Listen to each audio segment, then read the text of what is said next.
Lessons 1 and 2 of The Power of Concentration. The Power of Concentration by Theron Q. Dumont. Lesson 1. Concentration Finds the Way. Everyone has two natures. One wants us to advance and the other wants to pull us back. The one that we cultivate and concentrate on decides what we are at the end. Both natures are trying to gain control. The will alone decides the issue. A man by one supreme effort of the will may change his whole career and almost accomplish miracles. You may be that man. You can be, if you will to be, for will can find a way or make one. I could easily fill a book of cases where men plodding along in a matter-of-fact way were all at once aroused, and as if awakening from a slumber, they developed the possibilities within them, and from that time on were different persons. You alone can decide when the turning point will come.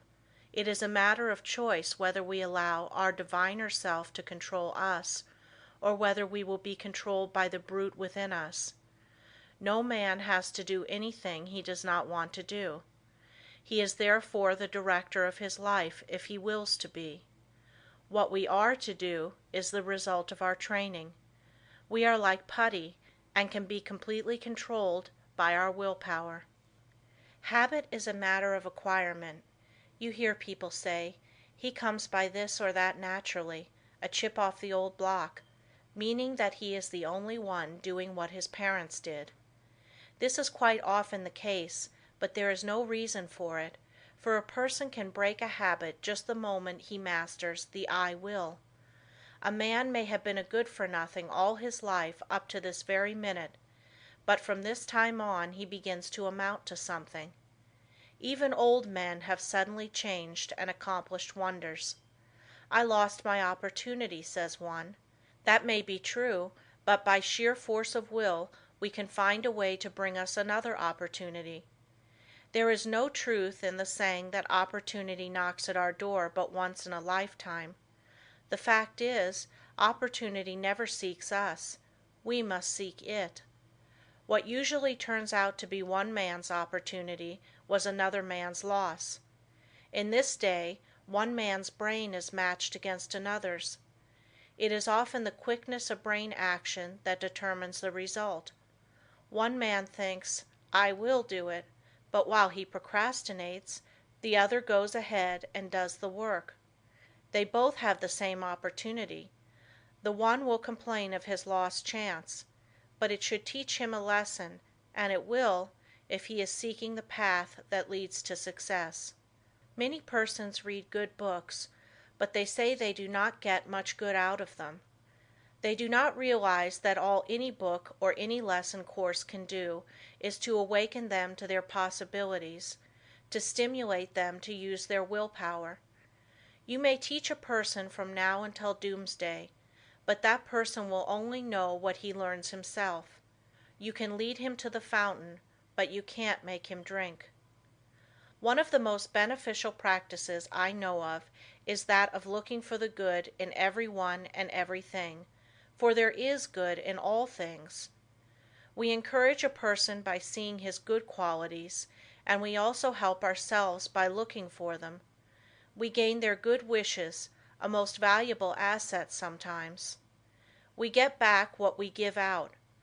The time comes when most all of us need encouragement, need buoying up. So form the habit of encouraging others, and you will find it a wonderful tonic for both those encouraged and yourself, for you will get back encouraging and uplifting thoughts. Life furnishes us the opportunity to improve, but whether we do it or not depends upon how near we live up to what is expected of us. The first of each month a person should sit down and examine the progress he has made. If he has not come up to expectations, he should discover the reason, and by extra exertion measure up to what is demanded next time. Every time that we fall behind what we plan to do, we lose just so much, for that time is gone forever. We may find a reason for doing it, but most excuses are poor substitutes for action. Most things are possible. Ours may be a hard task, but the harder the task, the greater the reward. It is the difficult things that really develop us. Anything that requires only a small effort utilizes very few of our faculties and yields a scanty harvest of achievement. So do not shrink from a hard task, for to accomplish one of these will often bring us more good than a dozen lesser triumphs. I know that every man that is willing to pay the price can be a success. The price is not in money, but in effort. The first essential quality for success is the desire to do, to be something. The next thing is to learn how to do it. The next to carry it into execution. The man that is the best able to accomplish anything is the one with a broad mind, the man that has acquired knowledge, that may, it is true, be foreign to this particular case, but is nevertheless of some value in all cases. So the man that wants to be successful must be liberal. He must acquire all the knowledge that he can. He must be well posted not only in one branch of his business, but in every part of it. Such a man achieves success. The secret of success is to try always to improve yourself, no matter where you are or what your position. Learn all you can. Don't see how little you can do, but how much you can do. Such a man will always be in demand, for he establishes the reputation of being a hustler. There is always room for him because progressive firms never let a hustler leave their employment if they can help it. The man that reaches the top is the gritty, plucky, hard worker, and never the timid, uncertain, slow worker. An untried man is seldom put in a position of responsibility and power. The man selected is one that has done something, achieved results in some line, or taken the lead in his department. He is placed there because of his reputation of putting vigor and virility into his efforts, and because he has previously shown that he has pluck and determination. The man that is chosen at the crucial time is not usually a genius. He does not possess any more talent than others, but he has learned that results can only be produced by untiring, concentrated effort. That miracles in business do not just happen. He knows that the only way they will happen is by sticking to a proposition and seeing it through. That is the only secret of why some succeed and others fail. The successful man gets used to seeing things accomplished, and always feels sure of success. The man that is a failure gets used to seeing failure, expects it, and attracts it to him. It is my opinion that with the right kind of training every man could be a success.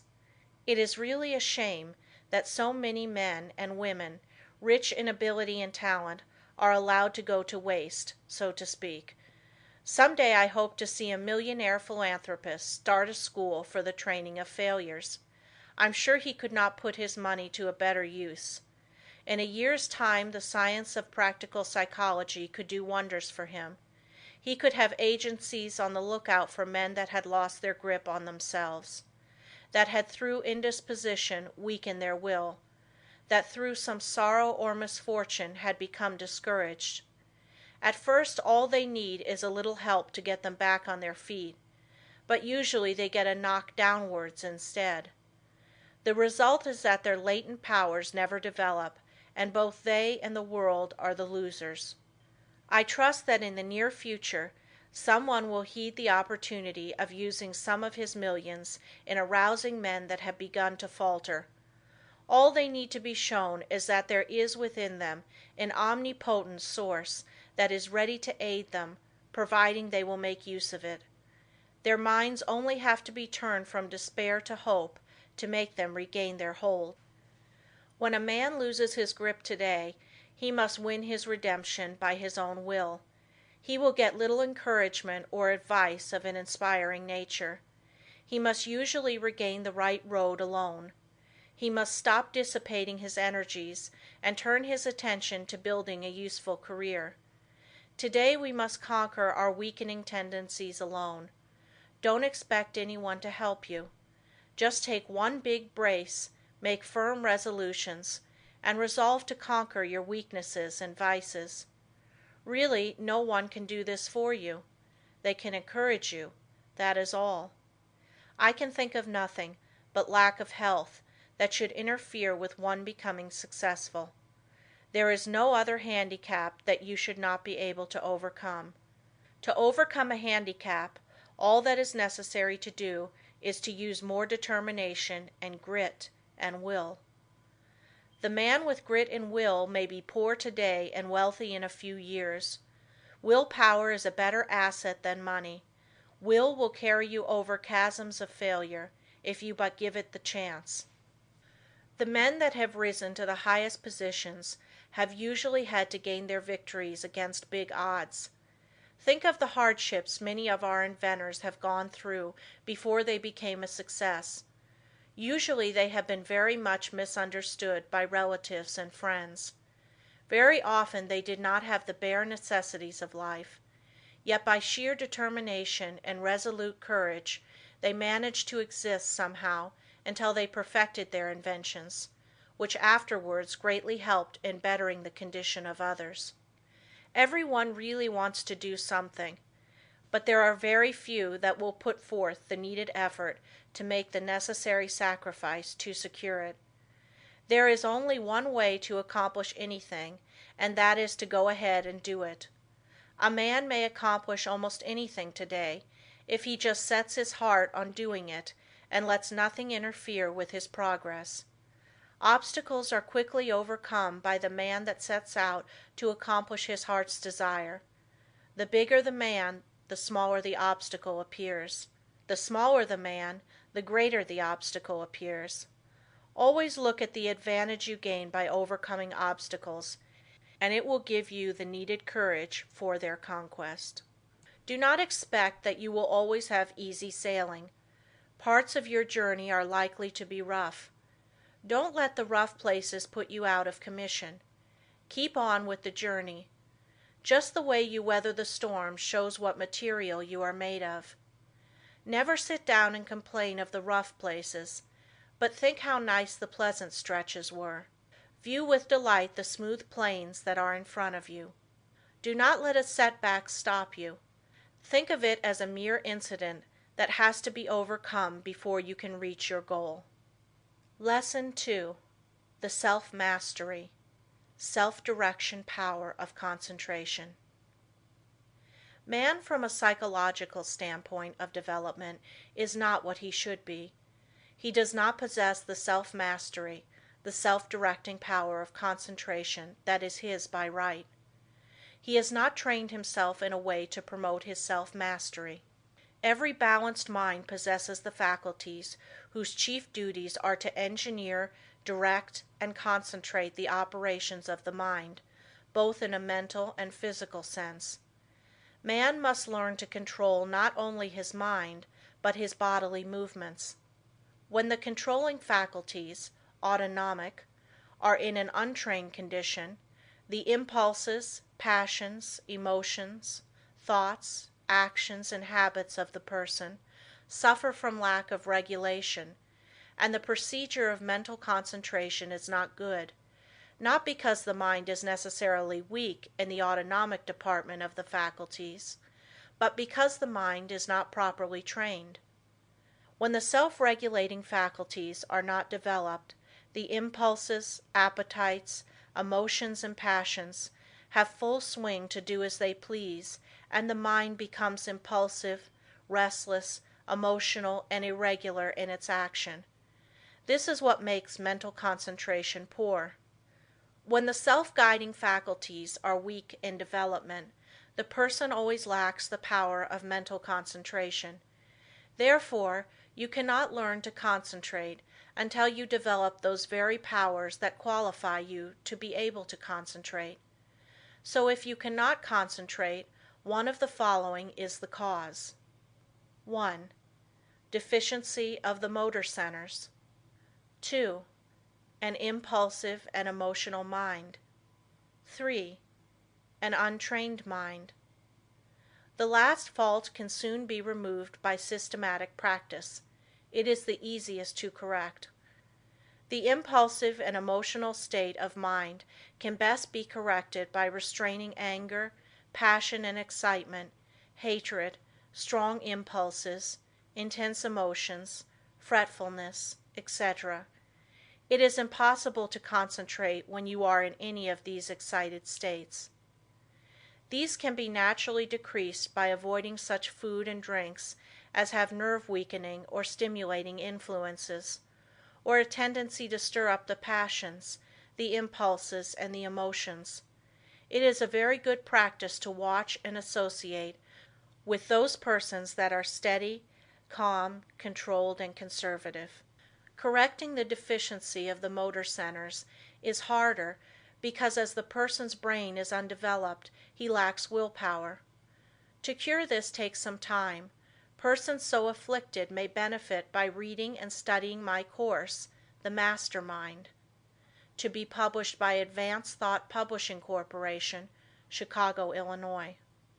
Many have the idea that when they get into a negative state, they are concentrating, but this is not so. They may be meditating, though not concentrating. Those that are in a negative state a good deal of the time cannot, as a rule, concentrate very well. They develop instead abstraction of the mind, or absence of mind. Their power of concentration becomes weaker, and they find it difficult to concentrate on anything. They very often injure the brain if they keep up this state. To be able to concentrate you must possess strength of mind. The person that is feeble-minded cannot concentrate his mind, because of lack of will. The mind that cannot center itself on a special subject or thought is weak. Also the mind that cannot draw itself from a subject or thought is weak. But the person that can center his mind on any problem, no matter what it is, and remove any unharmonious impressions, has strength of mind. Concentration, first, last, and all of the time, means strength of mind. Through concentration a person is able to collect and hold his mental and physical energies at work. A concentrated mind pays attention to thoughts, words, acts and plans. The person who allows his mind to roam at will never accomplish a great deal in the world. He wastes his energies. If you work, think, talk and act aimlessly, and allow your brain to wander from your subject to foreign fields, you will not be able to concentrate. You concentrate the moment when you say, I want to, I can, I will. Some mistakes some people make. If you waste your time reading sensational stories or worthless newspaper items, you excite the impulsive and the emotional faculties, and this means you are weakening your power of concentration. You will not be a free engineer, able to pilot yourself to success. Concentration of the mind can only be developed by watching yourself closely. All kinds of development commence with close attention. You should regulate your every thought and feeling. When you commence to watch yourself and your own acts and also the acts of other people, you use the faculties of autonomy, and as you continue to do so, you improve your faculties, until in time you can engineer your every thought, wish and plan. To be able to focalize the mind on the object at hand in a conscious manner leads to concentration. Only the trained mind can focalize. To hold a thought before it until all the faculties shall have had the time to consider that thought is concentration. The person that cannot direct his thoughts, wishes, plans, resolutions and studies cannot possibly succeed to the fullest extent. The person that is impulsive one moment and calm the next has not the proper control over himself. He is not a master of his mind, nor of his thoughts, feelings and wishes. Such a person cannot be a success. When he becomes irritated, he irritates others and spoils all chances of any concern doing their best. But the person that can direct his energies and hold them at work in a concentrated manner controls his every work and act, and thereby gains the power to control others. He can make his every move serve a useful end and every thought a noble purpose. In this day, the man that gets excited and irritable should be looked upon as an undesirable person. The person of good breeding now speaks with slowness and deliberation. He is cultivating more and more of a reposeful attitude. He is consciously attentive and holds his mind to one thing at a time. He shuts out everything else. When you are talking to anyone, give him your sole and undivided attention. Do not let your attention wander or be diverted. Give no heed to anything else, but make your will and intellect act in unison. Start out in the morning and see how self-poised you can remain all day. At times take an inventory of your actions during the day and see if you have kept your determination. If not, see that you do tomorrow. The more self-poised you are, the better will your concentration be. Never be in too much of a hurry, and remember, the more you improve your concentration, the greater are your possibilities. Concentration means success, because you are better able to govern yourself and centralize your mind. You become more in earnest in what you do, and this almost invariably improves your chances for success. When you are talking to a person, have your own plans in mind. Concentrate your strength upon the purpose you are talking about. Watch his every move, but keep your own plans before you. Unless you do, you will waste your energy and not accomplish as much as you should. I want you to watch the next person you see that has the reputation of being a strong character, a man of force. Watch and see what a perfect control he has over his body. Then I want you to watch just an ordinary person. Notice how he moves his eyes, arms, fingers. Notice the useless expenditure of energy. These movements all break down the vital cells and lessen the person's power in vital and nerve directions. It is just as important for you to conserve your nerve forces as it is the vital forces. As an example, we see an engine going along the track very smoothly. Someone opens all the valves and the train stops. It is the same with you. If you want to use your full amount of steam, you must close your valves and direct your power of generating mental steam toward one end. Center your mind on one purpose, one plan, one transaction. There is nothing that uses up nerve force so quickly as excitement. This is why an irritable person is never magnetic. He is never admired or loved. He does not develop those finer qualities that a real gentleman possesses. Anger, sarcasm, and excitement weaken a person in this direction. The person that allows himself to get excited will become nervous in time, because he uses up his nerve forces and his vital energies. The person that cannot control himself and keep from becoming excited cannot concentrate. When the mind can properly concentrate, all the energy of every microscopic cell is directed into one channel, and then there is a powerful personal influence generated. Everyone possesses many millions of little trembling cells, and each one of these has a center where life and energy are stored up and generated. If this energy is not wasted but conserved and controlled, this person is influential, but when it is the opposite, he is not influential or successful. Just as it is impossible for a steam engine to run with all its valves open, so it is impossible for you to waste your energy and run at your top speed. Each neuron in the gray layers of the brain is a psychic center of thought and action. Each one is pulsating in intelligent force of some kind.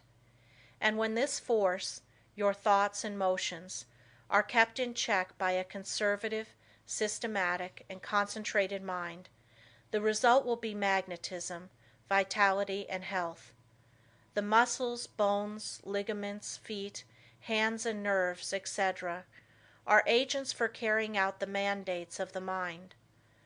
The sole purpose of the volitional faculties is to move the physical mechanism as the energy travels along the wires of nerves and muscles.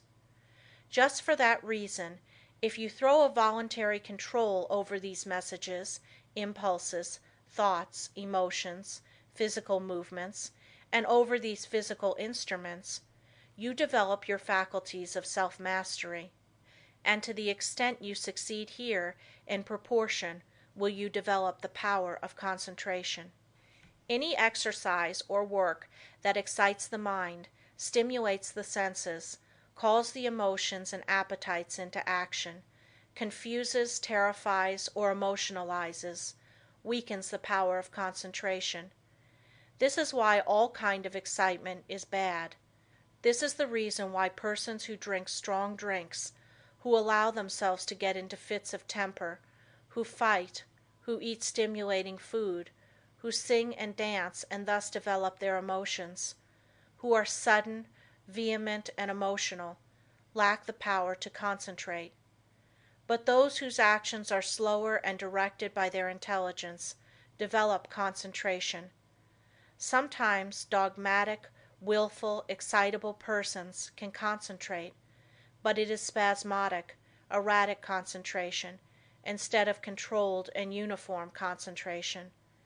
Their energy works by spells. Sometimes they have plenty, other times very little. It is easily excited, easily wasted. The best way to understand it is to compare it with the discharge of a gun. If the gun goes off when you want it to, it accomplishes the purpose. But if it goes off before you are ready for it, you will not only waste ammunition, but it is also likely to do some damage. That is just what most persons do. They allow their energy to explode, thus not only wasting it, but endangering others. They waste their power, their magnetism, and so injure their chance of success. Such persons are never well liked, and never will be until they gain control over themselves. It will be necessary for them to practice many different kinds of concentration exercises, and to keep them up for some time. They must completely overcome their sudden, erratic thoughts, and regulate their emotions and movements. They must from morning to night train the mind to be steady and direct, and keep the energies at work. The lower area of the brain is the storehouse of the energy. Most all persons have the dynamic energy they need if they would concentrate on it.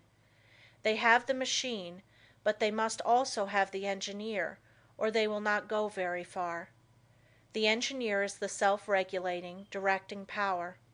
The person that does not develop his engineering qualities will not accomplish much in life. The good engineer controls his every act. All work assists in development. By what you do, you either advance or degenerate. This is a good idea to keep always in mind. When you are uncertain whether you should do something or not, just think whether by doing it you will grow or deteriorate, and act accordingly. I am a firm believer in work when you work and play when you play. When you give yourself up to pleasure, you can develop concentration by thinking of nothing else but pleasure. When your mind dwells on love, think of nothing but this, and you will find you can develop a more intense love than you ever had before. When you concentrate your mind on the you, or real self, and its wonderful possibilities, you develop concentration and a higher opinion of yourself. By doing this systematically, you develop much power, because you cannot be systematic without concentrating on what you are doing. When you walk out into the country and inhale the fresh air, studying vegetation, trees, etc., you are concentrating. When you see that you are at your place of business at a certain time each morning, you are developing steadiness of habit and becoming systematic. If you form the habit of being on time one morning, a little late the next, and still later the following one, you are not developing concentration. But whenever you fix your mind on a certain thought and hold your mind on it at successive intervals, you develop concentration. If you hold your mind on some chosen object, you centralize your attention, just like the lens of the camera centralizes on a certain landscape. Therefore, always hold your mind on what you are doing, no matter what it is. Keep a careful watch over yourself, for unless you do, your improvement will be very slow. Practice inhaling long, deep breaths, not simply for the improvement of health, although that is no small matter, but also for the purpose of developing more power, more love, more life. All work assists in development. You may think it foolish to try to develop concentration by taking muscular exercises, but you must not forget that the mind is associated with muscle and nerve. When you steady your nerves and muscles, you steady your mind, but let your nerves get out of order and your mind will become erratic and you will not possess the power of direction, which in other words, is concentration. Therefore you understand how important exercises that steady the nerves and muscles are in developing concentration. Everyone is continually receiving impulses that must be directed and controlled if one is to lead a successful life. That is the reason why a person must control the movements of his eyes, feet, fingers, etc. This is another reason why it is important to control his breathing. The slow, deep, prolonged exhalations are of wonderful value. They steady the circulation, the heart action, muscles and nerves of the mind. If the heart flutters, the circulation is not regular, and when the lung action is uneven, the mind becomes unsteady and not fit for concentration. This is why controlled breathing is very important as a foundation for physical health. You must not only concentrate your mind, but also the action of the eyes, ears, and fingers. Each of these contain miniature minds that are controlled by the master engineer. You will develop much quicker if you thoroughly realize this. If you have ever associated with big men or read their biographies, you will find that they usually let the others do the talking. It is much easier to talk than it is to listen. There is no better exercise for concentration than to pay close attention when someone is talking. Besides learning from what they have to say, you may develop both mental and physical concentration. When you shake hands with someone, just think of your hand as containing hundreds of individual minds, each having an intelligence of its own. When you put this feeling into your handshake, it shows personality. When you shake hands in a listless way, it denotes timidity, lack of force, and power of personality. When the hand grip is very weak and stiff, the person has little love in his nature, no passion, and no magnetism. When the handshake is just the opposite, you will find that the nature is also. The loveless person is non-magnetic, and he shows that he is by his non-magnetic handshake. When two developed souls shake hands, their clasps are never light. There is a thrill that goes through both when the two currents meet. Love arouses the opposite currents of the positive and negative natures. When there is no love, life loses its charm. The hand quickly shows when love is being aroused. This is why you should study the art of handshaking and develop your social affections. A person that loves his kind reflects love, but a person that hates reflects hate. The person with a bad nature, a hateful disposition, evil thoughts and feeling, is erratic, freakish, and fitful. When you allow yourself to become irritable, watch how you breathe and you will learn a valuable lesson. Watch how you breathe when you are happy. Watch your breathing when you harbor hate. Watch how you breathe when you feel in love with the whole world and noble emotions thrill you. When filled with good thoughts, you breathe a plentiful supply of oxygen into your lungs, and love fills your soul. Love develops a person, physically, mentally, and socially. Breathe deeply when you are happy, and you will gain life and strength. You will steady your mind, and you will develop your power of concentration and become magnetic and powerful. If you want to get more out of life, you must think more of love. Unless you have real affection for something, you have no sentiment, no sweetness, no magnetism. So arouse your love affections by your will and enter into a fuller life. The hand of love always magnetizes, but it must be steady and controlled. Love can be concentrated in your handshake, and this is one of the best ways to influence another. The next time you feel yourself becoming irritable, use your will and be patient. This is a very good exercise in self-control. It will help you to keep patient if you will breathe slowly and deeply. If you find you are commencing to speak fast, just control yourself and speak slowly and clearly. Keep from either raising or lowering your voice, and concentrate on the fact that you are determined to keep your poise, and you will improve your power of concentration. When you meet people of some consequence, assume a reposeful attitude before them. Do this at all times. Watch both them and yourself.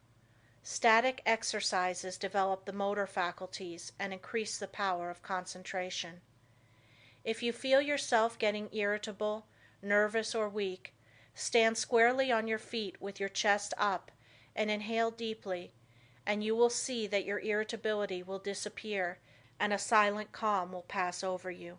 If you are in the habit of associating with nervous, irritable people, quit it until you grow strong in the power of concentration, because irritable, angry, fretful, dogmatic, and disagreeable people will weaken what powers of resistance you have. Any exercises that give you better control of the ears, fingers, eyes, feet, help you to steady your mind. When your eye is steady, your mind is steady. One of the best ways to study a person is to watch his physical movements, for when we study his actions, we are studying his mind, because actions are the expressions of the mind. As the mind is, so is the action. If it is uneasy, restless, erratic, unsteady, its actions are the same. When it is composed, the mind is composed. Concentration means control of the mind and body. You cannot secure control over one without the other. Many people who seem to lack ambition have sluggish minds. They are steady, patient, and seemingly have good control, but this does not say they are able to concentrate. These people are indolent, inactive, slow, and listless because they lack energy. They do not lose control because they have little force to control. They have no temper, and it therefore cannot disturb them. Their actions are steady because they possess little energy. The natural person is internally strong, energetic, and forceful, but his energy, force, and strength, thoughts, and physical movements are well under his control. If a person does not have energy, both mental and physical, he must develop it. If he has energy which he cannot direct and hold to a point, he must learn to do so. A man may be very capable, but unless he wills to control his abilities, they will not do him any good. We hear so much talk about the benefit of physical culture, but the real benefit of this is really lost sight of. There is nothing that holds the faculties at work in a sustained and continuous manner as static exercises do. For as stated before, when you learn to control the body, you are gaining control over the mind. End of Lesson 2.